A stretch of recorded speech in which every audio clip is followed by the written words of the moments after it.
नमस्कार, शुभ संध्या, जय हिंद, जय भारत। एक बार फिर वैभवी हाजिर है किरदार जिंदगी के नए पायदान के साथ। दोस्तों, किरदार जिंदगी का आज 97वां पायदान है, यानी कि 97वें एपिसोड, यानी कि 97 किरदार। एक एक किरदार, नायाब हीरे जवाहरात जो हमने पिरोए हैं, और आज एक खास मेहमान। हम हमेशा सोचते हैं कि हमने किसी की मदद कर दी, हमने किसी के लिए दो रोटी दान कर दिए, या कुछ कपड़े दे दिए, फोटो खिंचवा दी। आजकल ट्रेंड बन गया है दान का भी। एक अलग अलग तरीका हमने देखा, हमने सुना, हमने महसूस किया सोशल मीडिया के माध्यम से। लेकिन आज आपसे मिलवाऊंगी एक ऐसी शख्सियत को जिनके बारे में मैं जितना बोलूं, जितना कहूं, जितना बताऊं उतना कम है। एक ऐसी शख्सियत जिसने अपना पूरा जीवन न्योछावर कर दिया समाज के लिए, देश के लिए, उन लावारिस व्यक्तियों के लिए जिनका कोई अपना नहीं है। आए दिन कहीं भी उनकी लाशें पड़ी होती हैं, कभी गटर में, कभी टंकी में, कभी कहीं। और ऐसी अवस्था वाले उन मृत शरीरों को परमात्मा से जोड़ने का जो एक नेक काम है, वो काम आज के किरदार करते हैं। कुछ वीडियोस उनके द्वारा मुझे उपलब्ध कराई हैं। वो वीडियो देखने के बाद मैं निःशब्द हूँ, स्तब्ध हूँ। मैं क्या कहूँ। जब वो वीडियो आप देखेंगे तो आपके भी शायद रोंगटे खड़े हो जाएंगे। एसी के बंद कमरों में जब हम बड़ी बड़ी बातें करते हैं देश के बारे में, समाज के बारे में, तब हमें किसी ऐसे व्यक्ति का दर्द ना दिखता हो जिस दर्द को बांटने आज के किरदार हर रोज निकलते हैं।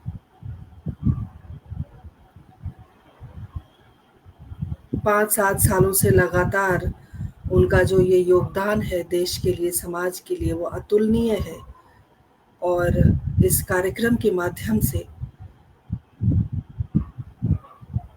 उनको एक, मैं कह सकती हूँ, ट्रिब्यूट देने के लिए, उनको मैं कह सकती हूँ इस कार्यक्रम के माध्यम से हम उन्हें नमन करने के लिए, उनके कार्य को नमन करने के लिए यहाँ थोड़ी देर में एकत्रित होंगे। और हमारा पटल आज वाकई धन्य हो गया है। ऐसे होनहार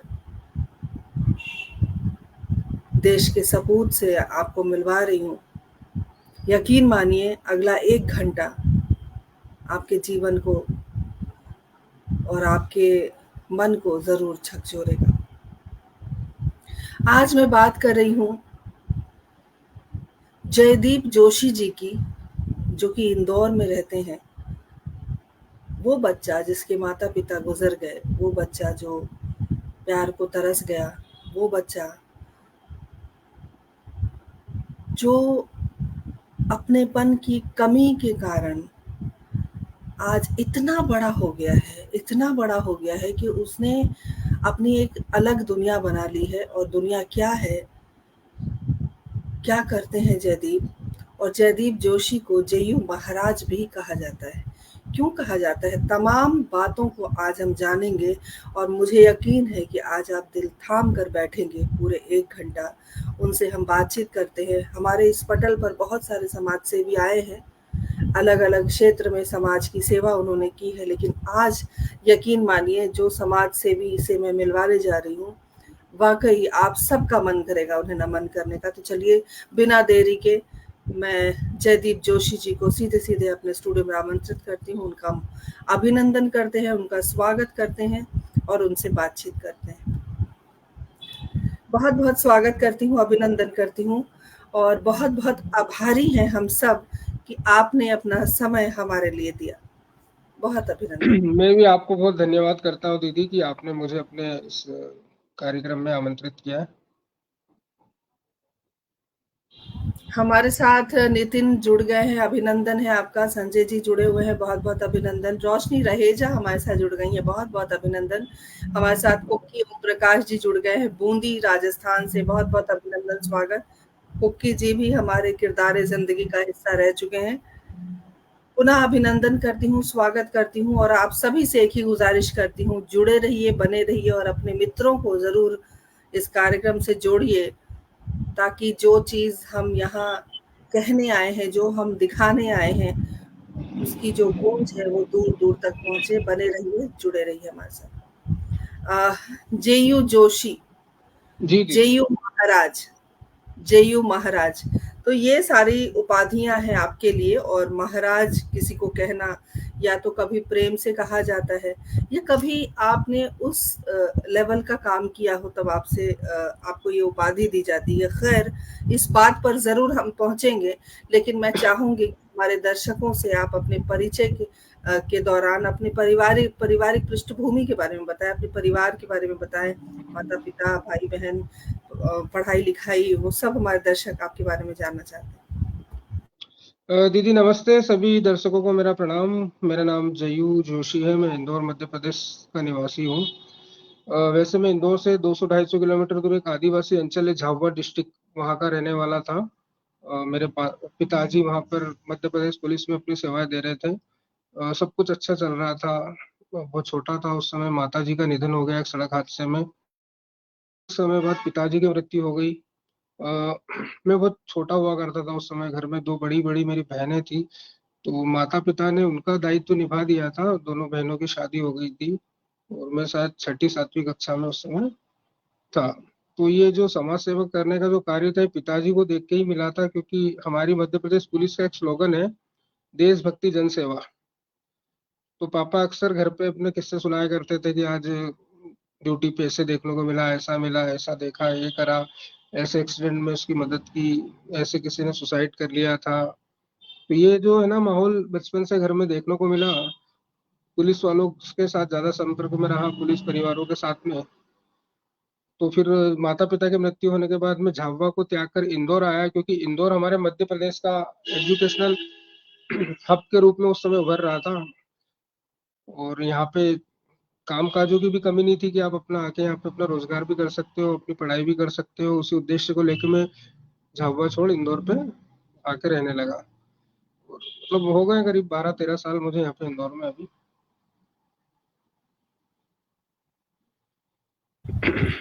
तो ये रहा आपका जीवन, जहाँ से अकेले ही सफर तय करने की जो एक जद्दोजहद रही है, वो पता चलती है। क्योंकि माता पिता कम उम्र में चले जाते हैं तो बच्चे के ऊपर अ, बहुत बड़ा पहाड़ टूट पड़ता है। ये तो समझने की चीज़ है, कहने की चीज़ नहीं है। लेकिन एक जयदीप जेयू महाराज कैसे बना, उसके बारे में हमारे दर्शकों को आप ज़रूर बताएँ। जी दीदी बिल्कुल। इंदौर तो आया था जयदीप बन के, यही सोचा था कि छोटी मोटी जॉब करूंगा। पहला पहला सवाल ये था कि इस दुनिया में खुद को बचाए रखना, क्योंकि जब तक खुद ही स्ट्रगल करके जिंदा नहीं रह पाएंगे तो दूसरों के लिए कभी कुछ नहीं कर पाएंगे। तो इंदौर आया, बहुत कम उम्र थी, शायद 10वीं 11वीं में पढ़ता था। और रहने के लिए जगह भी नहीं होती थी। तो शहर बहुत बड़ा है, धर्मशाला है, फुटपाथ है, हॉस्पिटल के बाहर काफी ऐसे लोगों को देखा अपने जैसे जो वहाँ जीवन बिताते थे। उन्हीं के साथ में एडजस्ट किया शुरू शुरू में। पर पढ़ाई में थोड़ा होशियार था उस समय बचपन में, तो ये जरूर भरोसा था कि कुछ ना कुछ जॉब तो कर ही लूंगा। तो यहाँ पे भी जो पुराने पुलिस से जो रिलेशन हुआ करते थे झाबुआ में, उन संबंधों का फायदा उठा के यहाँ पे अच्छी जॉब मिली इंदौर में। जॉब के साथ में फिर रहने की जगह हुई, खाने की व्यवस्था हुई, सब कुछ अच्छा चल रहा था। 2 साल 5 साल 6 साल तक अपनी दुनिया में बढ़िया जी रहा था, किसी से कोई इंटरेस्ट नहीं, कोई मतलब नहीं। लेकिन कुछ ऐसे हादसे हुए लाइफ में जिसने सोचने पे मजबूर किया कि ये जो जीवन चल रहा है, 10 से 8 की नौकरी कर रहे हैं, उसके बाद घर आके अपना खुद का, तो लगा कि ये लाइफ नहीं है। बस उसके बाद से इन लावारिस लोगों के लिए जो संघर्ष जारी शुरू किया, जो आज तक चल रहा है कंटिन्यू। मतलब 2016-17 से शुरुआत की थी, पर 2018 से तो ये 24 आवर का मेरा यही काम हो गया। और इसमें मेरा जो डेडिकेशन है, इसी को देखते हुए जो लोग, तो जय्यू महाराज हो गया, इन शब्दों का प्रयोग करते हैं मुझे लेकर।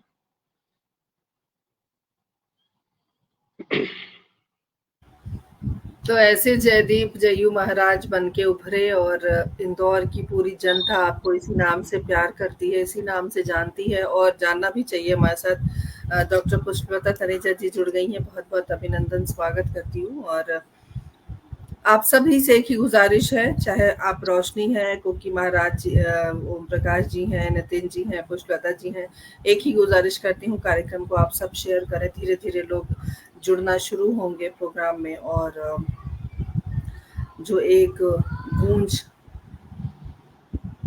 फैलाने की कोशिश की है, वो गूंज ज़रूर फैलेगी।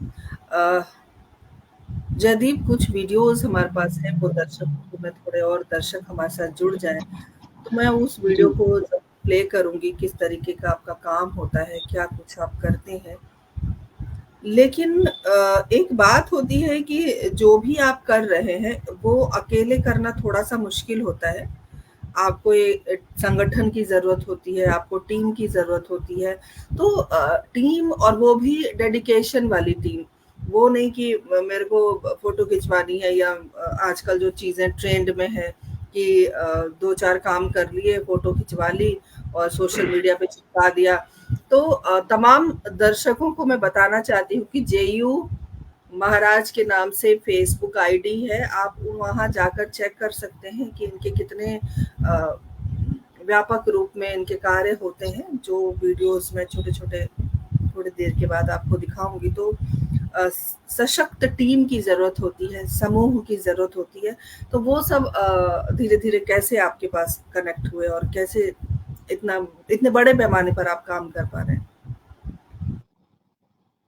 सही कहा दीदी कि कोई भी कार्य मैं अकेला नहीं कर सकता। अगर मैं किसी लावारिस डेड बॉडी को उठाने भी जाता हूँ, तो ना मैं अकेला उसे उठा सकता हूँ, ना उसे गाड़ी में रख सकता हूँ, ना उस गाड़ी को चला के हॉस्पिटल ला सकता हूँ। मेरी बहुत अच्छी टीम है, मेरे साथ में हर धर्म के लोग जुड़े हुए हैं। हम जो इंदौर में जो कार्य करते हैं, एक महाकाल मानव सेवा संस्था हमने बनाई है, तो उसे यहाँ की जनता ने, यहाँ की मीडिया ने मिनी इंडिया का नाम दिया है। मेरे साथ में हिंदू, मुस्लिम, सिख, ईसाई सभी धर्मों के लोग जुड़े हुए हैं।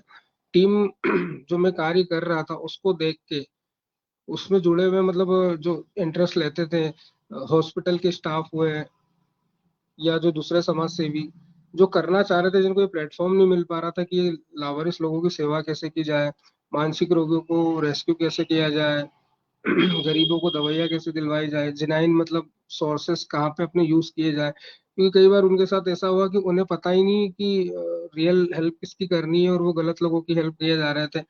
तो मेरे जब टच में आने लगे ना, तो फिर ऐसे धीरे धीरे हमारी टीम बनी और आज बहुत सशक्त टीम है हमारी।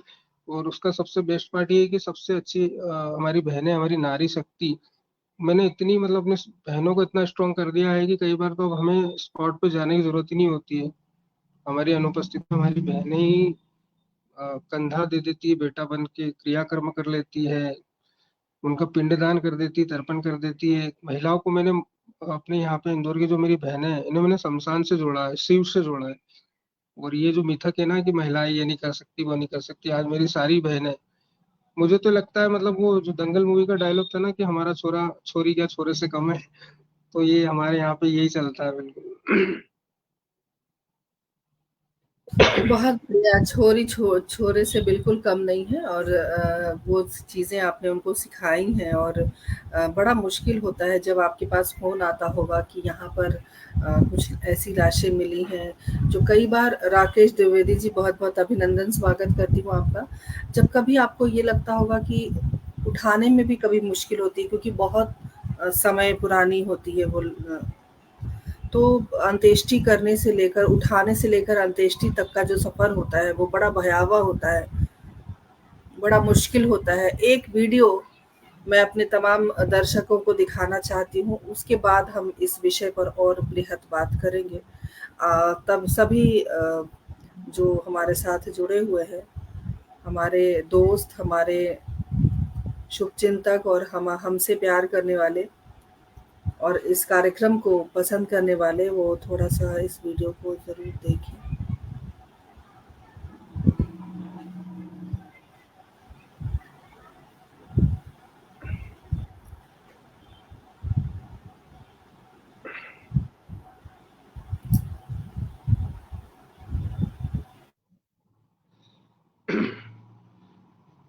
बाबा के बारे में बताना चाहता हूँ कि जो गेहूं काटने की मशीन होती है, ये इसमें इनके दोनों हाथ आ गए थे।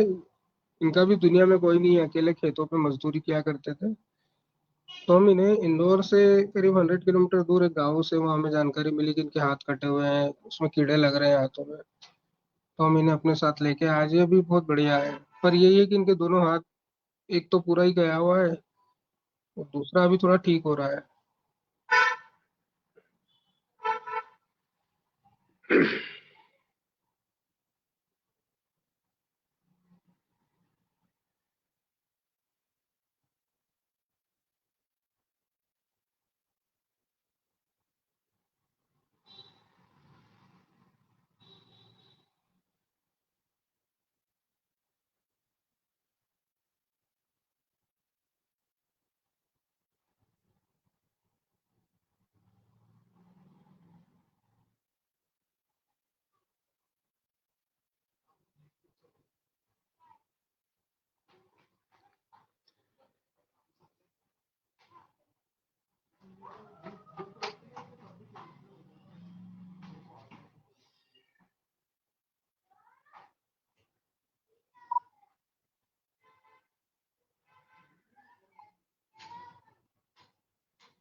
आपके साथ डॉक्टर और नर्स की टीम भी है, जो हाँ ये रहती है काम। ना हाँ हाँ, पूरे डॉक्टर पूरे नर्स सबके सपोर्ट के बिना ये तो पॉसिबल ही नहीं है ये चीजें करना।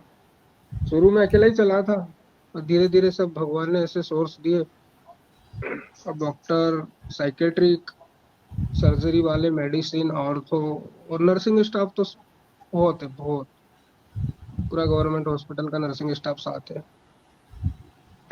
मालूम पड़ेगा थोड़ी देर में मैं और भी वीडियोज़ आप सभी से अ, साझा करूँगी। और राकेश द्विवेदी जी हमारे साथ जुड़े, विनोद उपाध्याय हमारे साथ जुड़े हुए, सभी का अभिनंदन करती हूँ, स्वागत करती हूँ। जुड़े रहिए, बने रहिए। तो जब हम डॉक्टर मनमो मोहन सिंह कुशवाहा हमारे साथ जुड़ गए, आदरणीय आपका अभिनंदन है, स्वागत है। अ, हमें देखना भी थोड़ा-सा दुष्कर लग रहा है और वैसी चीज़ें आप रोज़ देखते हैं, रोज़ उसके लिए मेहनत करते हैं। तो ये एक स्पिरिचुअल पावर है, एक ईश्वरीय देन जिसको हम कह सकते हैं, जिसकी वजह से आप ये सब कुछ कर पाते हैं। क्योंकि कई बार बहुत स्मेल आती होगी, बहुत बदबू आती होगी और जैसे कि आपने कहा कि कीड़े लग जाते हैं, फिर आपने जी। कई बार कीड़ों को हटाया भी है। तो कैसे दैवीय शक्ति है आपके अंदर? क्या महसूस होता है उस समय जब आपको फ़ोन आता है कि जयदीप यहाँ पर रेस्क्यू है और ऐसी-ऐसी सिचुएशन है और आपने आना है। तो आपका जो दिमाग है वो क्या कहता है उस वक़्त? दीदी अभी तो ऐसा हो गया है कि सुबह जब उठता हूँ तो अब फोन की भी नीड नहीं है। जब सड़क पे जैसे घूमता हूँ ना, तो कुछ लोग कोई शॉप देखते हैं, कोई लोग मॉल देखते हैं या कोई अच्छी चीज आते जाते देखते हैं। मेरी नजर सबसे पहले सड़क के किनारे जो फुटपाथ होता है वहां पे जो कंबलों का ढेर लगा होता है, या कोई बिजली का खंभा है जहाँ पे गंदगी का ढेर है, या कोई कोना, तो मेरी नजर सबसे पहले सड़क पे वहीं जाती है। तो मैं खुद वहां जाके देखता हूँ, तो मुझे वहाँ ऐसे व्यक्ति सामान्य तौर पे मिल ही जाते हैं। दूसरा, मुझे कहीं जाने की जरूरत नहीं है। प्रदेश का सबसे बड़ा हॉस्पिटल एमवाई हॉस्पिटल हमारे इंदौर में ही है। उसका परिसर बहुत बड़ा है। यहाँ पर पूरी दुनिया भर से भटके हुए लोग, पीड़ित लोग, लावारिस लोग ऐसी अवस्था में वहाँ पे ऑटोमेटिक पड़े हुए होते हैं। तो मानसिकता तो प्रथम दिन से वही बनी थी कि जब इस कंबल को इसके शरीर से हटाया जाएगा या जो घाव है उसके ऊपर से कपड़े को हटाया जाएगा, तो उसमें ये चीजें आपको सामान्यतः देखनी है। रही जो स्मेल आनी है, तो वो स्मेल ब्रेन में एकदम से फिट हो चुकी है। मतलब अब उस लेवल तक की स्मेल बॉडी में जाने की वो है ही नहीं। जैसे सामान्य लोगों के लिए होती है ना, दूर से कि एक स्मेल आ रही है, तो वो हमारे लिए वो खत्म हो गई है। ऐसी कोई चीज फील ही नहीं होती है। और भगवान खुद स्वयं ये संकेत देते हैं कि जाओ बेटा, उस क्षेत्र में जाओ, उस गली में जाओ, उस मोहल्ले में जाओ। वहां पे तुम्हें एक पीड़ित व्यक्ति मिलेगा जिसके हाथ में सड़न है, जिसके पैरों में कीड़े लगे हुए हैं। मैंने ऐसे ऐसे व्यक्ति देखे हैं जिसकी आधी साइड की पूरी बॉडी कीड़े ही कीड़े लगे हुए हैं, लेकिन आज वो भी ठीक हुए हैं। महीनों लगे उनके शरीरों से कीड़ों को निकालने में। और इसमें सारा योगदान डॉक्टर्स का होता है। हम लोग तो सिर्फ उन्हें सड़कों से उठा के नहला धुला के एक बार, दो बार, 5 बार उन्हें हम साफ कर देते हैं। लेकिन जो हमारे डॉक्टर हैं सरकारी हॉस्पिटल के, जो जूनियर डॉक्टर हैं, और जो हमारा नर्सिंग स्टाफ है, जो अभी जैसे वीडियो में जो हमारी बहनें दिखी थी, ये लोग 24 घंटे उनकी ड्रेसिंग करना, उनका खाना पीना, जो भी केयर होती है वो सब यही लोग करते हैं।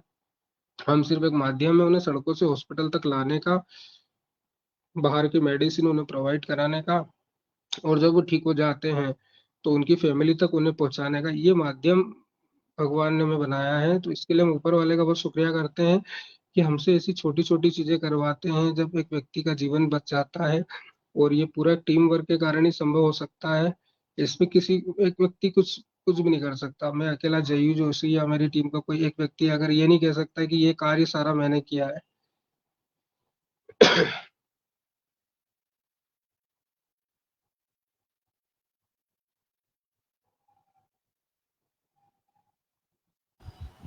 ये बिल्कुल आपने सही कहा। ये इतना आसान नहीं होता है कि एक व्यक्ति ये सारा कुछ कर ले, और पूरी टीम होती है, डॉक्टर्स की टीम होती है, और एक बहादुरी से आप मुकाबला करते हैं और वहाँ तक जाते हैं। आपने कहा कि महसूस नहीं होता कि स्मेल आ रही है, इतना काम आपने इस क्षेत्र में कर लिया है। हाँ, रोशनी रहेजा लिखती हैं कि बिल्कुल सही बोला आपने, ईश्वर हर किसी को ऐसी सेवा के लिए नहीं चुनता। बिल्कुल सही बात है। आपको लिखा है डॉक्टर पुष्पता तनेजा जी ने कि आप बहुत बहादुर हैं। मैं संदेश आप तक पहुँचाती हूँ। संजय जी ने धन्यवाद भी जी। लिखा है, बहुत ही सुंदर किरदार है, आपके कार्य सराहनीय है। अजीत सिंह जी हमारे साथ जुड़ गए हैं, बहुत-बहुत स्वागत अभिनंदन करती हूँ। बने रहिए, जुड़े रहिए, और भी बहुत कुछ हम बातचीत करेंगे हमारे किरदार से। लेकिन जयदीप,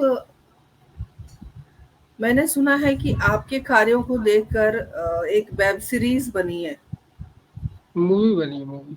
मूवी बनी है, उसके बारे में भी हमारे दर्शकों को बताएं ताकि वो अपनी इस मूवी को देख सकें, जिससे उनको और क्लैरिटी आएगी आपके काम के बारे में, और कुछ वो जान पाएंगे। क्योंकि 1 घंटे के कार्यक्रम में हो सकता है बहुत सारे पहलू हमारे छूट जाएं। तो हमारे दर्शकों को बताएं आप।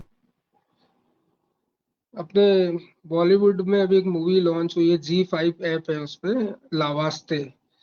लावास्ते मूवी बेसिकली बनी है लावारिस लासो के वास्ते, लावास्ते। तो उसमें ये बताया गया है, अभी जैसे आपने कोविड में एक मैसेज देखा था ना, एक मैसेज चल रहा था कोविड के टाइम पे, कि फ्यूचर में एडवांस बुकिंग हो रही थी कि आपके बेटे बेटे अगर अमेरिका में हैं, तो अगर आपकी मृत्यु हो जाती है तो आप इतना पैसा जमा कर दो, 1 लाख रुपया, तो हम इतने रोने वाले और इतने कंधे देने वाले, और आपका 10वां 12वां 13वां करने के लिए हम पूरी टीम बना के भेजेंगे। तो इस कंसेप्ट से वो डायरेक्टर्स, आपको पता चला कि इंदौर में युवाओं की कुछ ऐसी टीम है जो ये सारा काम निशुल्क करती है। और खासकर लावारिस लोगों के लिए करती है, परिवार वालों के तो हर कोई कर देता है, पड़ोसी के लिए तो कोई भी कर देगा अगर, क्योंकि साल में 10 साल में एक ही डेथ होती है आसपास में। पर हमारे पास में महीनों में 30 40 50 डेथ होती है लावारिस लोगों की। तो उन्हें पता चला कि इंदौर में एक टीम है जो लावारिस लाशों को उठाती है, 3 दिन तक उनको अपने पास में मरसूरी में रखती है, फिर उनका उनके धर्म के अनुसार अंतिम संस्कार करती है। तो वो इंदौर आए, हमसे मिले, और एक छोटी सी 1 1.5 घंटे की उन्होंने बहुत शानदार, समाज को अच्छा संदेश देने वाली, और अपने माता पिताओं के साथ गलत व्यवहार करने वाली ऐसी संतानों को जागृत करने के उद्देश्य से एक मूवी बनाई है। तो आप G5 ऐप पर वो मूवी देख सकते हैं, जिसका नाम है लावास्ते। और वो मूवी मतलब G5 पे निःशुल्क है, फ्री है, उसका कोई उसमें चार्ज नहीं लगेगा। आप ऐप डाउनलोड करेंगे तो सामने डिस्प्ले पे आपको मूवी दिखेगी, आप उसे देख सकते हैं, और परिवार के साथ देख सकते हैं, बहुत अच्छी पिक्चर है। बहुत बढ़िया, हम सब ज़रूर देखेंगे ज़ी5 पर, और देखकर आपको फीडबैक ज़रूर देंगे कि हमें वो मूवी कैसी लगी। हमारे साथ रक्तदाता समूह से आशीष सिंह जुड़ गए हैं, बहुत-बहुत अभिनंदन करती हूँ, स्वागत करती हूँ। आप सब बने रहिए। और कुछ वीडियोज़ हमारे पास ऐसे भी हैं जो मुझे लगता है कि दिल दहलाने के लिए काफ़ी हैं। मैं जब उस वीडियो को देख रही थी तो अब यकीन मानिए मैं उसे देख नहीं पाई, और ये वीडियो मैं अपने दर्शकों को ज़रूर दिखाती हूँ। दिखाने का उद्देश्य आपको डराना नहीं है, दिखाने का उद्देश्य मात्र इतना है कि हम अपने घरों में जब बैठे होते हैं, तब जैदी वैसे लोगों की अंत्येष्टि करते हैं जो शायद एक मुक्ति मार्ग है आप उनको मुक्त करने का, क्योंकि ईश्वर ने आपको वो शक्ति प्रदान की है, वो ऊर्जा आपको दी है और उन्होंने ही आपको निर्धारित किया है इस कार्य के लिए। मैं चाहूँगी कि मैं ये वीडियो ज़रूर अपने दर्शकों को दिखाऊँ।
जयदीप, इनके बारे में कुछ बताना चाहेंगे आप कि आपको ये किस इस अवस्था में कैसे मिले और कौन है ये? कुछ आइडेंटिटी होती है, हाँ कोई हाँ हाँ। पहचान पाती है? ये ये दिन तो मैं भूल ही नहीं सकता। मेरा बर्थडे था अभी 11 मार्च को। तो मेरे पास में फोन आया सुबह पुलिस थाने से कि घर में बदबू आ रही है। काफी दिनों से आस पड़ोस से शिकायत कर रहे हैं। पॉश कॉलोनी थी, 3 करोड़ का बंगला है, जिस घर में से बॉडी निकाली। तो हम गए, जाके देखा तो 10-15 बंगले दूर पुलिस और कई लोग वहाँ खड़े हुए। तो हमने कहा क्या हो गया भैया, चलो हमारे साथ। तो उन्होंने दूर से घर बताया मुझे, बोले पंडित जी वो आखिरी वाला घर है वहाँ पे। तो मैं अपने 3-4 जो भाइयों को लेके गया, तो देखा उस घर में 8 साल से लाइट नहीं है, 3 करोड़ के घर में। और फर्स्ट फ्लोर पे पत्नी रहती थी, नीचे ग्राउंड फ्लोर पे अंकल रहते थे। दोनों को सिजोफ्रेनिया बीमारी थी, मानसिक बीमारी। इनकी एक ही बेटी है जो नागपुर में अपने मामा के साथ रहती थी, उससे भी माता पिता की कोई वो नहीं थी खैर। वो जाके देखा घर में सुनसान अंधेरा, बस वो जो बताया ना, जो बदबू, उससे फील किया कि यहाँ पे कुछ है इस बेड पे। उन्हें ऐसे खींच के पहले उजाले में बाहर लेके आए, तो तब देखा कि उनके शरीर जो है पूरा फूल गया है। अगर थोड़ी देर और हो जाती तो बॉडी वहीं पे फट जाती, ब्लास्ट हो जाती। और उसमें अपनी फिंगर से भी बड़े बड़े उसमें मैगेट्स थे। तो देख रहे थे, वो जो पाउडर हम उसमें डाल रहे थे वो इसलिए डाल रहे थे कि वो मैगेट जितने भी हैं, वो बाहर निकल जाए, ताकि हमारी गाड़ी में नहीं फैले हो। और चूंकि वो सामान्य मृत्यु थी, तो पुलिस ने हमसे निवेदन किया कि पंडित जी आज अभी इनका अंतिम संस्कार कर दीजिए हाथों हाथ, क्योंकि इनकी पत्नी भी है, तो लावारिस तो है नहीं, वारिस ही है। पत्नी भी मनोरोगी थी, उन्हें कुछ होश नहीं था। वो उन्हें हम ले गए हमारे साथ मुक्ति धाम पे।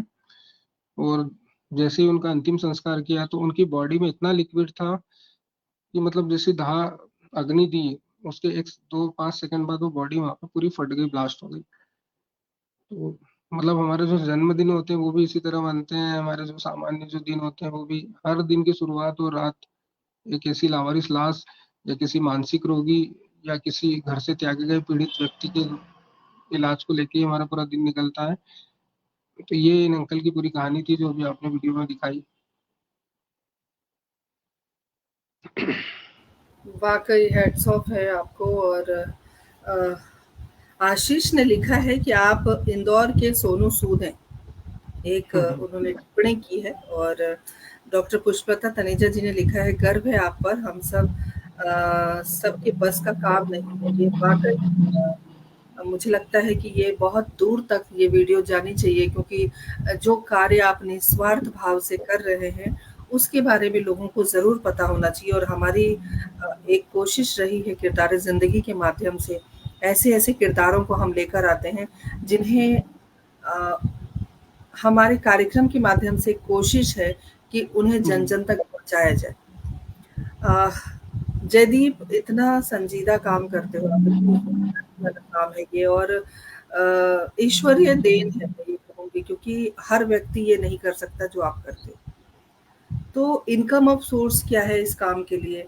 या गवर्नमेंट की तरफ से आपको कोई सहायता या कुछ अनुदान, या जो इंदौर का प्रशासन है, वहाँ की तरफ से कुछ योगदान आपको मिलता है क्या? प्रशासन की तरफ से कोई योगदान नहीं है। प्रशासन की तरफ से सिर्फ कॉल आते हैं कि भैया यहाँ देख लेना, यहाँ पे ऐसा व्यक्ति है, यहाँ देख लेना, ये ऐसा हो रहा है, इसका इलाज करवा दो, ये सड़क पे पड़ा हुआ है, ये बॉडी यहाँ है। तो प्रशासन की तरफ से तो इतना ही है। जनता का सहयोग है। जनता में भी अब इंदौर की जनसंख्या 51 लाख से, ऐसा नहीं कि सभी से, कुछ 100, 200, 300 लोग ऐसे जुड़े हुए हैं। जब भी लगता है कि हाँ अब स्थिति खराब हो गई, क्योंकि 30 दिन में 30 से 35 अंतिम संस्कार हम करते हैं महीने में, कभी दिन में 5, कभी 4। उतने ही लोगों को हम सड़कों से रेस्क्यू करते हैं, उतने ही मानसिक रोगियों को हम प्रदेश से रेस्क्यू करते हैं, सिर्फ इंदौर से नहीं, पूरे प्रदेश से। मध्य प्रदेश में जाती है मेरी गाड़ी, कहीं भी कोई ऐसा मानसिक रोगी होता है जो सालों से भटक रहा है, और आम जन या पुलिस या कोई जनप्रतिनिधि उसकी कंप्लेन करता है कि इसका कायाकल्प करो, इसको घर भेजो, तो अब हमारी टीम से हम हेल्प लेते हैं। आर्थिक रूप में हर चीज में खर्चा होता है। और व्यक्तिगत रूप से मेरा इनकम ऑफ सोर्स तो मैंने बताया था कि 2018 तक तो मैं अपनी जिंदगी में मस्त था, सारी जॉब करता था, सब चल रहा था।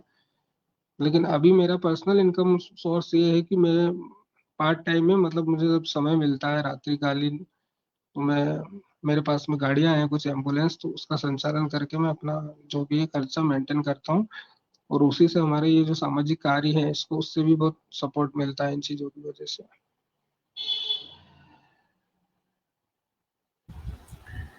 मतलब कि आप कोई भी काम करें, प्रशासन और सरकार हमेशा उदासीनता बनाई रखेगी। बिल्कुल। वही। हाँ, 26 जनवरी 15 अगस्त को याद करते हैं हमको, हाँ, बस उसके बाद। 26 जनवरी 15 अगस्त को क्या होता है? जैसे सम्मान समारोह होता है कुछ। तो आपके लिए सम्मान वो रखते हैं? हाँ, वो रखते हैं ना, गवर्नमेंट की तरफ से होता है कि भैया इस क्षेत्र में कार्य करने वाला कौन एनजीओ है या कौन व्यक्ति है, तो नाम देते हैं हमारा। पर वो यही है कि चलो, वो इनाम है अपना, जो मेहनत है उसका। बाकी प्रशासनिक कोई आर्थिक रूप से कोई ऐसा, मतलब कुछ प्रोटोकॉल नहीं। पहले बात तो लावारिस लाशों का, या लावारिस को आप क्यों उठा रहे हो। मैं आज कलेक्टर के पास गया, साहब मैं ये काम कर रहा हूँ, तो उनका ये सवाल है कि तुम क्यों कर रहे हो, तुम डॉक्टर हो या तुम नगर निगम हो, अगर तुम्हें कर, या तुम्हारा खुद का कुछ है, मतलब कारोबार, तो तुमको क्या शौक है, कोई पढ़ा है तो पढ़ने दो, कोई सड़ा है तो सड़ने दो, लावारिस लाशें हैं तो रहने दो, तुम्हें क्या लेना देना। तो पहला सवाल ही हो जाता है ना उनका।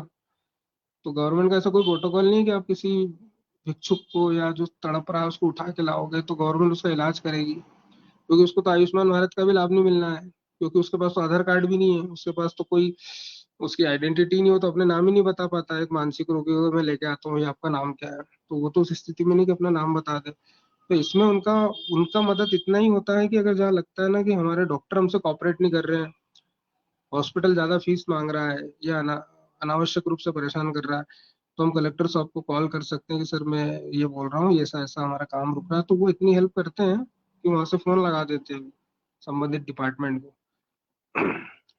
कि भैया ये अच्छा काम कर रहे हैं, आप इन्हें परेशान ना करिए। बाकी ऐसी कोई मदद नहीं है उनकी तरफ से कोई व्यक्तिगत, यही हेल्प है। और यही बहुत बड़ी हेल्प की कॉल ही कर देते ना कि यार ये किसी गरीब महिला को लाया है, या किसको लेके आया, इसका ये ऑपरेशन करवा दो, सीटी स्कैन करवा दो, एमआरआई करवा दो। उनका कॉल चले जाता ना, तो यही अच्छा लगता है कि चलो इतना ही बहुत है।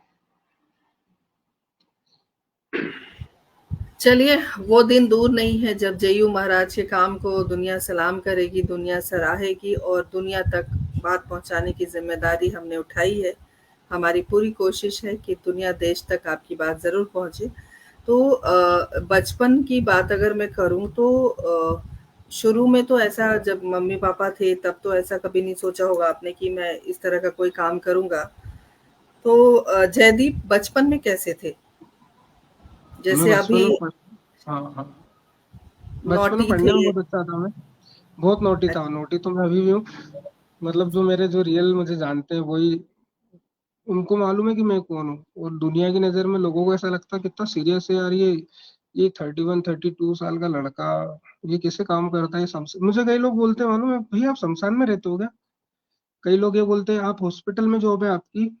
कई लोग ये बोलते हैं कि आप कोई नगर निगम में हो, कोई लोग समझते हैं कि आप पुलिस वाले हो, कोई समझते हैं कि आप यहाँ एम्बुलेंस चलाते हो, कई लोग तो समझते भी आप पोस्टमार्टम करते हो। तो मेरे अभी तो कई किरदार हैं, जय्यू महाराज, और मैं तो अपने आप को बिल्कुल भोलेनाथ की भक्ति में लीन रहता हूँ। तो मुझे अच्छा लगता है, बचपन में बहुत नोटी था मैं। और पुलिस वाले के बच्चे, फिर पुलिस वाले कैसे रहते हैं आप तो जानते ही हैं। बहुत घूमते फिरते थे, मस्ती करते थे, बहुत अच्छा जीवन था। और मुझे खुद को मतलब जो हमारे आईपीएस आईएएस होती है, ऐसे हमारे राज्य कैडर की पीएससी होती है, तो मेरा वो इंटरेस्ट था कि मैं पुलिस विभाग में जाऊं, डीएसपी के पद पे या सब इंस्पेक्टर के। पर वो नियति ने वो चेंज ही कर दिया, वहां तक सोचने ही नहीं दिया, पहुंच ही नहीं पाया कभी। फिर भी एग्जाम्स दी, मैंने ट्राई किया, पर वो मेरे साथ ऐसी कंडीशन आ गई थी ना मम्मी पापा के जाने के बाद, कि या तो तू सरवाइव कर ले, जी ले, या तू पढ़ाई कर ले। तो पढ़ाई करने के लिए चाहिए पैसे जो थे, जीने के लिए जॉब तो कर ही रहा था, उससे खाना मिल ही रहा था। तो फिर मैंने वो सेकंड ऑप्शन को चुना कि अभी मैं जी लूँ थोड़े दिन, फिर जो ऊपर वाला रास्ता दिखाएगा उस पथ पे चलूंगा। फिर भगवान ने यही रास्ता दिखाया, और आज बहुत अच्छा लगता है। मतलब 12-12, 15-15 घंटे, आपको पता नहीं होगा, अभी आपके शो में आने के पहले मैं 600 किलोमीटर, एक डेड बॉडी थी उसको मैं निःशुल्क छोड़ के आया हूँ। उनके पास पैसे नहीं थे घर जाने के। तो मैं कल रात की 11 बजे इंदौर से 350 किलोमीटर अकेला वो गाड़ी लेके उन्हें की बॉडी छोड़ के, और मैं सुबह अभी 11-12 बजे इंदौर आया हूँ, जब से मैं अभी तक सोया नहीं हूँ। और इस प्रोग्राम के बाद मैं सीधे मेरे हॉस्पिटल जाऊंगा, क्योंकि आज मैं हॉस्पिटल नहीं गया, मेरा वार्ड है वहाँ पे खुद का, लावारिस लोगों का, जहाँ मैं अपने मरीज रखता हूँ। 40 मरीज है मेरे पास, 40 की कैपेसिटी है हमारे पास में उस हॉस्पिटल के अंदर। तो वहाँ पे मैं दिन में 1 या 2 बार वहाँ जाता हूँ, वहाँ 2-2, 3-3 घंटे रहता हूँ। आज नहीं जा पाया तो अभी मैं इसके बाद वहीं रहूंगा 10-11 बजे तक, फिर उसके बाद घर आऊंगा। क्या बात है! अ, क्या कहूँ, कई बार आपकी बातें सुनते-सुनते मैं कहीं खो जाती हूँ और फिर मुझे चेतना आती है कि मुझे आपसे और बात करनी है हमारे साथ। डॉक्टर पुष्पलता तनेजा जी ने एक प्रश्न पूछा है कि क्या आप डोनेशन एक्सेप्ट करते हैं, और करते हैं तो किस रूप में, किस तरीके से? अगर आपको कोई आर्थिक मदद देना चाहे तो कैसे दे सकता है? मैडम हमारे बहुत सारे प्रकल्प हैं, तो आप पहले तो ये बताइए आप किस प्रकल्प में देना चाहते हैं, तो हम डायरेक्ट, जैसे आप अंतिम संस्कार में देना चाहते हो ना, तो हम आपको मुक्ति धाम का, जब हम बॉडी लेके जाएंगे, आपको बारकोड भेज देंगे, रसीद आपके नाम से उसकी वहाँ की कटेगी गवर्नमेंट की, तो वो उस पे कर सकते हो। दूसरा, मेरे पास में मेरा वार्ड है सारा वार्ड, तो वहाँ पे मेरे जो आर्थो वाले पेशेंट होते हैं उनको इम्प्लांट डलते हैं, सर्जरी में इम्प्लांटेशन होता है, बाहर की मेडिसिन लगती है, डेली लगती है, तो आप उसमें कर सकते हो। हॉस्पिटल में हमारा 365 डेज फूड डिस्ट्रीब्यूशन होता है, 5:30 PM पर इवनिंग, डेली 300 लोगों का, आप उसमें कर सकते हो। उसके बाद हमारे मानसिक रोगियों की सेवा में कर सकते हो, एक मेरा छोटा सा वृद्धाश्रम भी है, उसमें कर सकते हैं। तो जिस प्रकल्प में आप करना चाहें, आप दीदी के माध्यम से हमसे संपर्क करना, तो आप उस चीज में डायरेक्ट वो कर सकते हो, जिसमें आपका इंटरेस्ट हो कि मुझे इन 5-6 चीजों में से किसी एक में कुछ मदद करनी है, तो आप उसमें कर सकते हैं। बहुत बढ़िया, कुछ वीडियोज़ और हमारे पास हैं, हम दर्शकों को दिखाना चाहते हैं।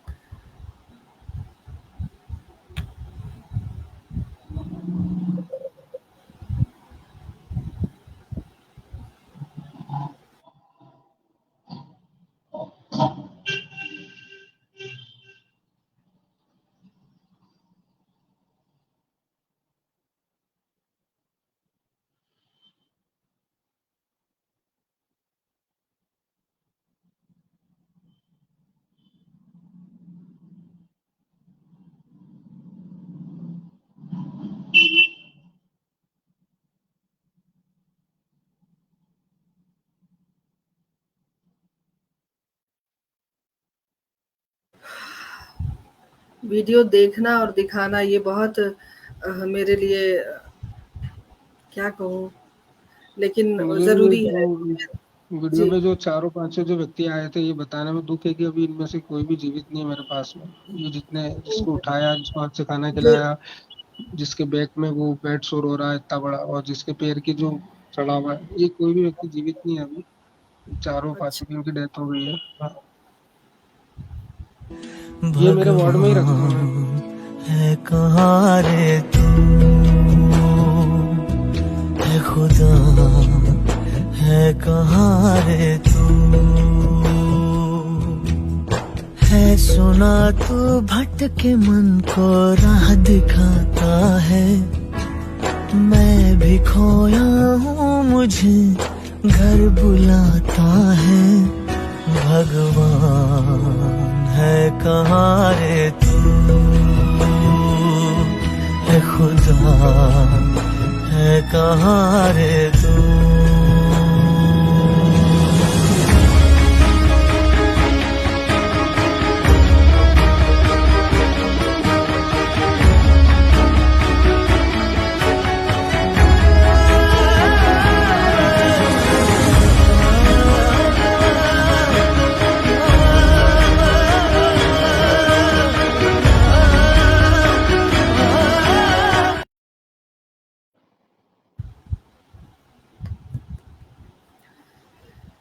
मैं क्या कहूँ, ये कोई हादसा था शायद, घर में आग ये लग गई हो कुछ इस तरह घर से। में नहीं, ये खंडर था, और ये वहीं रहते थे। दिन भर भिक्षा मांगते थे, रात्रि में उसी ओह! खंडर में आके सोते थे।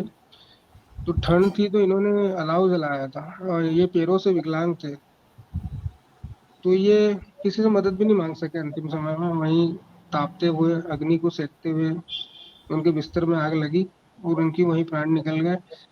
तो सुबह मुझे पता चला, मौत होने के 10-12 घंटे बाद, तो हम गए वहाँ पुलिस के साथ। तो वहाँ पे सिर्फ वो कंकाल ही बचा था, और उसमें कुछ था ही नहीं, थोड़ी बहुत स्किन लगी हुई थी। फिर पर एक चीज बहुत अच्छी की मेरे महाकाल ने, कि मैंने इनका घर ढूंढ लिया थोड़ी देर बाद, 2-5 घंटे बाद। तो फिर इनका पोस्टमार्टम हुआ। उनके परिवार की आर्थिक स्थिति ठीक नहीं थी कि वो अंतिम संस्कार कर सके। तो बोली तो ठीक। आपको कैसे पता चल पाता है कि, क्योंकि आइडेंटिटी तो कुछ होती नहीं होगी, ये हिंदू है, मुस्लिम है, तो अंत्येष्टि आप वो किस रूप में? हिंदू मुस्लिम है नहीं है, वो डिसाइड या तो पुलिस करती है, वो पोस्टमार्टम जो है। लेकिन अब मैं इतने सालों से ये काम कर रहा हूँ, तो इंदौर शहर में कितने क्या लावारिस, कहाँ कौन कैसे घूम रहा है, तो मुझे इन सबकी प्रोफाइल पता चल चुकी।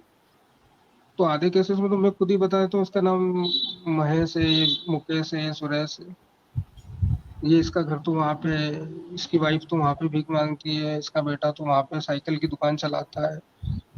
तो इतना सब पता चल गया है धीरे, इन 4-5-6 सालों में। तो घर भी मिल जाता है, धर्म भी पता चल जाता है। बाकी ये काम तो जब पुलिस का आपने है। इनका घर ढूँढा तो इनके घर वाले आए थे? हाँ है ना, वो आए थे, और वो हमारे साथ ही उन्होंने हेल्प मांगी। भैया अंतिम संस्कार, तो हमने कहा देखो आप नहीं तो मिलते, उनके हम करते उनके 3 दिन बाद घर, कर। यदि उनका घर था तो फिर वो घर में क्यों नहीं रहते थे? मानसिक रोगी थे? नहीं, 3 कंडीशन होती है। एक तो आदतन होते हैं कि नहीं हमें तो सड़क पे ही रहना है, क्योंकि हमें भीख मांगनी है, हमें 100 रुपीज मिल जाएंगे, हमारा दारू और खाने का खर्चा निकल जाएगा। दूसरा होते हैं पत्नी, पुत्र या बहू, या परिवार के किसी अन्य सदस्य द्वारा तड़पाए हुए, तरसाए हुए, परेशान। और तीसरे होते हैं मनोरोगी, जिनको आप घर लाओ तो शाम को फिर निकल जाते हैं, फिर घर लाओ पकड़ के तो वो फिर उनकी आदत है मुझे वहीं बैठना है जाके। तो इन 3 कैटेगरी में से वो पहली नंबर वाली कैटेगरी में थे, वो आदतन वाले, कि मुझे बस वहीं रहना है, भीख मांगनी है, वहीं सोना है, मेरा 100-200 रुपये रोज का खर्चा निकल जाएगा, वो उस कैटेगरी में आ रहे थे। कुछ और वीडियोज़ हमारे पास हैं, ये तो हमने दिखा दिया है, ये ये भी भी हमने दिखा दिखा। दिया। जी।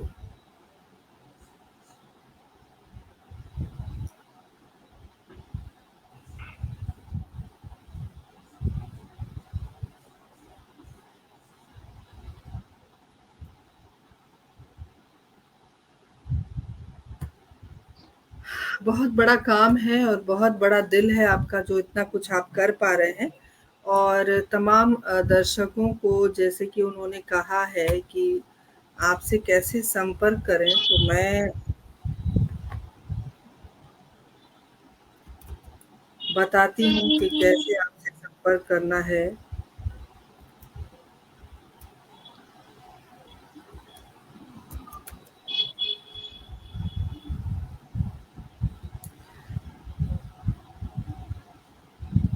एक हिंदी साहित्य संस्थान दिल्ली की ओर से एक नंबर जारी हुआ है 997759 700। ये जयदीप जोशी जी का नंबर है। अगर आप में से कोई किसी भी रूप में इनकी सहायता करना चाहते हैं तो आप इस नंबर पर संपर्क कर सकते हैं। और एक नंबर हमारे स्क्रीन पर भी फ्लैश हो रहा है 9958157108।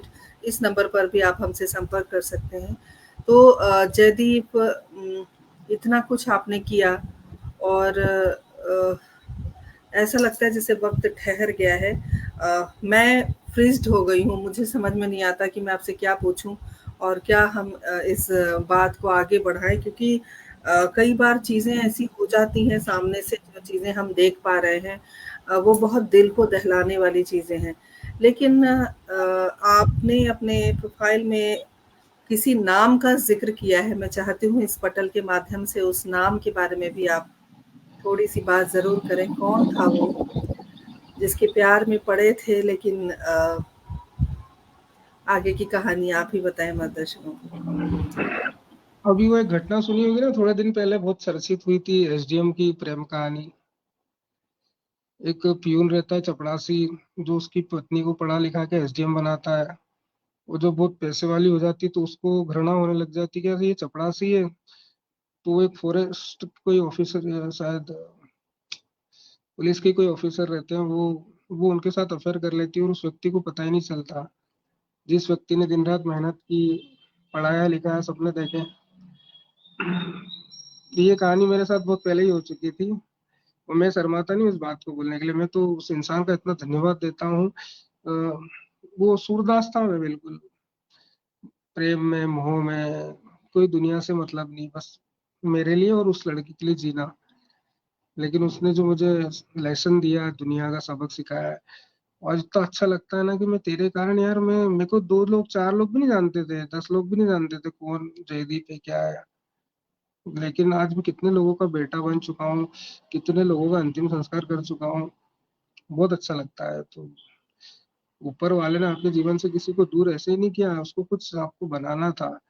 ये भी हो सकता था कि अगर वो मेरे साथ में होती तो मैं वही 10 से 5 वाला इंसान 20, 25, 30 हजार रुपए कमाए अपने जीवन में बढ़िया। आज 1 रुपया भी नहीं कमाते हैं, लेकिन लगता है कि लाखों रुपए की प्रॉपर्टी है। कोई टेंशन नहीं है, देखो मेरे को कोई टेंशन नहीं है, मैं किसी का ना लेनदार हूँ ना देनदार हूँ। तो मेरे को रात में नींद बहुत अच्छी आती है, बिना गोली दवाई के, किसी भी चीज के। और मेरा कोई बॉस नहीं है, मेरा कोई मालिक नहीं है, मेरे को कोई ऑर्डर नहीं कर सकता। मैं खुद का मालिक हूँ, मुझे ये मेरा काम है, मुझे किसकी कैसे मदद करनी है। और जब अच्छा लगता है कि आज लोगों को पता चलता है कि भैया ऐसे ऐसे काम करते हैं, तो साथ में टीम, हर वीडियो में मैं तो आपको ज्यादा दिख ही नहीं रहूंगा। मेरे इस वीडियो में मैं आपको, मेरे वीडियो में बहुत कम रहता हूँ, क्योंकि मेरे को वहां आना पड़ता है जहाँ मेरी टीम के कार्यकर्ताओं की थोड़ी सांसें थम जाती है ना। मैं और एक मेरे बड़े भैया हैं करीम पठान, हम दोनों तब बाहर निकलते हैं कि चलो अब अपने भाई लोग थक गए हैं। तो जो जो जिस नाम का जिक्र आप कर रहे थे, तो उसको स्पेशली थैंक्स। भगवान आपका इतना भला करे कि आप ऐसे 10-20 जयदीप और पैदा कर दें समाज में, आप और आपके परिवार वाले, जो भी आपके मिलने जुलने वाले, ताकि कम से कम समाज का थोड़ा तो भला हो। बिल्कुल सही कहा आपने। और हमारे साथ बसंत श्रीवास्तव अभी-अभी जुड़े हैं, पटल के मुख्य सलाहकार अभी-अभी पधारे हैं सुरेंद्र शर्मा सागर जी, और पटल की संयोजिका अभी-अभी पधारी हैं सुदर्शन शर्मा सोधी जी। आप सभी का अभिनंदन करती हूँ। इस शख्सियत के बारे में आप शानदार शख्सियत बोल ज़रूर रहे हैं, लेकिन आपने वो चीज़ देखी नहीं है। मैं चाहती हूँ कि वो चीज़ आप ज़रूर देखें, तो आपको अंदाज़ा होगा कि ये शख्सियत वाक़ई शानदार कैसे है।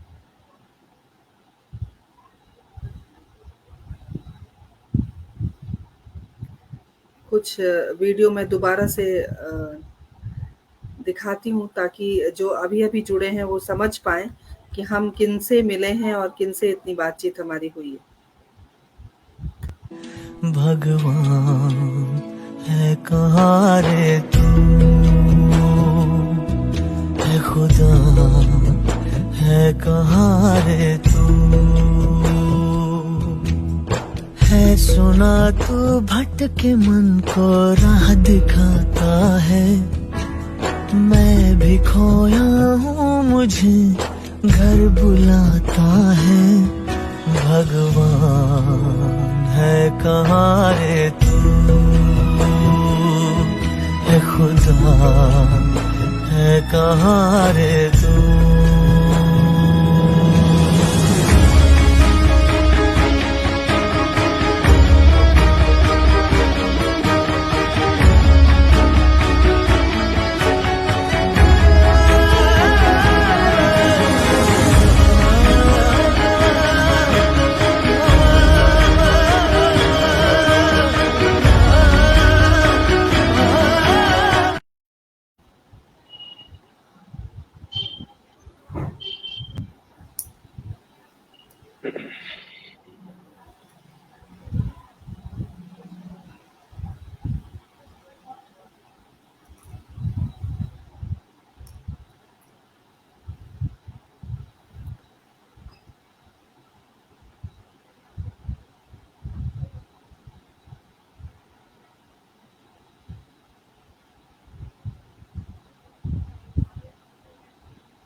जयदीप, ये सारे कीड़े दिख रहे हैं ना, छोटे-छोटे? हाँ, वो मैगट्स हैं, वो स्ट्रेचर पे है। वो उनकी पूरी बॉडी में है ना, अंदर सभी जगह। उनका वेट भी बहुत हो गया था, 100 केजी से भी ऊपर। जब शरीर ऐसा हो जाता है तो वजन बढ़ जाता है।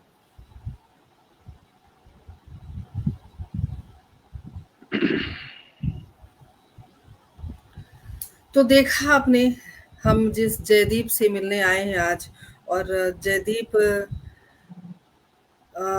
ने जो कार्य किया है, मुझे लगता है इस कार्यक्रम के माध्यम से हम एक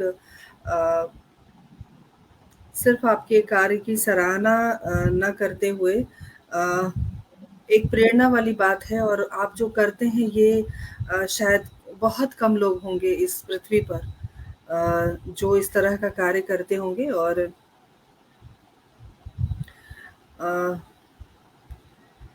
भगवान सभी की रक्षा करे। सुनील शर्मा सागर जी ने कहा मार्मिक वीडियोस हैं, लेकिन मैं बताना चाहती हूँ तमाम दर्शकों को जो अभी-अभी हमारे साथ जुड़े हैं, जेयू महाराज के नाम से प्रख्यात, या इंदौर के सोनू सूद के नाम से प्रख्यात जयदीप जोशी जेयू महाराज हमारे साथ इस वक्त स्टूडियो में हैं, और वो किस प्रकार की समाज सेवा करते हैं वो आपने देखा।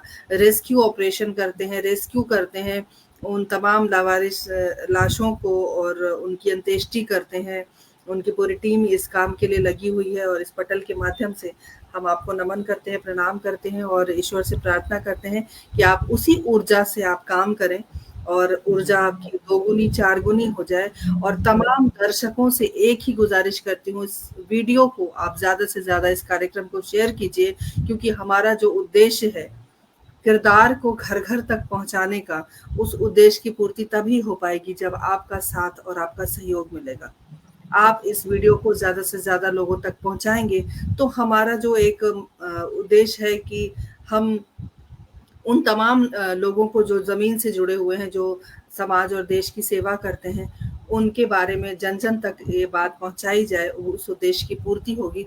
तो आप सभी से नम्र निवेदन है, तमाम दर्शकों से, तमाम सुधी श्रोताओं से, कि आप ज़रूर इस वीडियो को शेयर करते रहिए, और सभी हमारे साथ जुड़े हुए हैं, आपका बहुत-बहुत आभार व्यक्त करती हूँ। जयदीप, चलते-चलते क्या कहना चाहेंगे आप? दीदी, मैं तो यही कहना चाहता हूँ कि एक ही जीवन है, किसी से मित्रता मत रखो, ज्यादा शत्रुता मत रखो, किसी से ज्यादा प्रेम मत करो, स्नेह मत करो। भगवान का नाम लो, अपने आसपास जो जरूरतमंद है उसकी सेवा करो। मोह माया धन सब यही धरा का धरा रह जाता है। क्योंकि कोविड में देखे मैंने 230 परिवार वालों का हमने फ्यूनरल किया था, तो उनको फोन लगाते थे, बोलते थे भैया बॉडी है ले जाओ, जला दो इनको, आपको जो लगेगा हम दे देंगे। तो हमारा, हमने कहा हमको कुछ भी नहीं लगेगा, हमारा काम है, आप नहीं दोगे तो भी हम ले जाएंगे, हॉस्पिटल तो हमको ऐसे ही देगा वो फ्री में ही। तो ये रिश्तों को मरते देखा मैंने, और प्यार व्यार वो तो बताया मैंने, कुछ होता नहीं है। अच्छे कर्म करो, माता पिता की सेवा करो, एक ही जीवन मिला है। जरूरी नहीं कि सब मेरी तरह ही लावारिस लाश से उठाओ, या कि हर किसी मानसिक रोगी को पकड़ो इलाज करो। प्रकृति का संतुलन तब तक बना रहेगा कि हर व्यक्ति अपने जो क्षेत्र में अच्छा कार्य करे। और मैं तो सभी दर्शकों से निवेदन करता हूँ कि हमारी दीदी की इतनी अच्छी सोच है कि हम जैसे जो छोटे छोटे कार्य करते हैं भारत भर में, उन्हें अपने चैनल पे लाते हैं। हाँ, तो हमारी सारी जो मीडिया वाली बहनें हैं और हमारी दीदी हैं, तो आप सभी इनके वीडियोस को आगे शेयर करें, और हम जैसे जो अच्छे कार्य करते हैं ऐसे लोगों को आप शेयर करें, ताकि हमें भी अच्छा लगे। ये हमारा रिवार्ड होता है, ये हमारा इनकम होती है। जब जैसे आप लोगों को तो सैलरी पे बोनस मिल जाता है दिवाली होली पे, हम सेवा करने वालों को बोनस नहीं मिलता है। तो हमारा यही बोनस है कि हमको ऐसे अच्छे अच्छे चैनलों पे बुलाया जाए, तो हमारे वीडियोस को शेयर करें, अपने माता पिता का सम्मान करें, और हो सके तो दिन में किसी एक जरूरतमंद की जरूर मदद करें। चाहे चाय पिला दे उसे, चप्पल दिला दे, बिस्कुट दिला दे, कुछ भी करे, ब्लड दे दो, राशन दे दो। ऐसा जरूरी नहीं कि सिर्फ लावारिस लाशों को उठाने वाले ही महान होते हैं, या मानसिक रोगियों को इलाज कराने वाले। जब किसी को ब्लड कैंसर होता है ना, तो उसको ब्लड देने वाला उसके लिए महान होता है। किसी को मेडिसिन की जरूरत होती है ना, तो उसको फ्री में किसी ने दवाई दिलाई दी तो उसके लिए महान होता है। तो आप जिस क्षेत्र में अच्छे हो उस क्षेत्र में महान बनो, अच्छे कार्य करो। बस यही कहना चाहता हूँ मैं सभी से। बहुत बढ़िया। और वाक़ई आपने कहा जिस क्षेत्र में हो उसी क्षेत्र में आप कुछ ना कुछ ज़रूर करें। अपने आस-पास देखें, कौन ज़रूरतमंद आपको नज़र आता है, उनके लिए कुछ ज़रूर करें। एक चेहरे पर अगर हम मुस्कान दे पाएँ तो शायद हमारा जीवन हाँ, सफल हो जाए। इसी उद्देश्य की सही। पूर्ति के लिए इस कार्यक्रम को हम किरदार ज़िंदगी हमने नाम दिया, और उस व्यक्ति विशेष को हम अपने कार्यक्रम में लेकर आते हैं, उनके बारे में हम बात करते हैं। और जो वीडियोज़ आपने अभी देखे हैं, थोड़ी देर बाद यूट्यूब पर ये उपलब्ध होगा। अ, रोंगटे खड़े ना करें इस वीडियो से, और जयदीप जोशी के कार्यों से ज़रूर हमें कुछ न कुछ शिक्षा प्राप्त हो रही है, और हमें शिक्षा ग्रहण करनी भी चाहिए।